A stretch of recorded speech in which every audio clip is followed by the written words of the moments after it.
നമസ്കാരം. ഞാൻ അങ്ങനെ ഇരിക്കുമ്പോൾ പഴയ കാര്യങ്ങളൊക്കെ എനിക്ക് ഓർമ്മ വരും.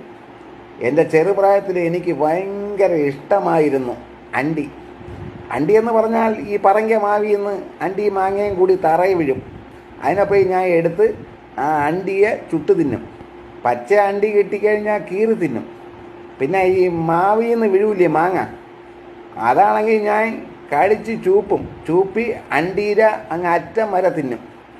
പക്ഷേ ചെറിയ മാങ്ങയാണെങ്കിലേ തിന്നാൻ ഒരു സുഖമുള്ളൂ, അതിൻ്റെ അണ്ടിയെ കൊള്ളാവൂ. അല്ലാതെ ഈ വലിയ മാങ്ങയുടെ അണ്ടിയൊന്നും വായിക്കാത്ത കൊള്ളൂല. അതുകൊണ്ട് കുറച്ച് കഴിച്ചിട്ട് അങ്ങ് ദൂരെ കളയും.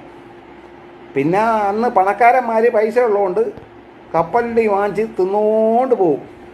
ആ അണ്ടി അവർ തിന്നുമ്പം എന്നെപ്പോലെയുള്ള പാവപ്പെട്ടവൻ നോക്കി നിൽക്കും അവരണ്ടി തിന്നുന്നത്.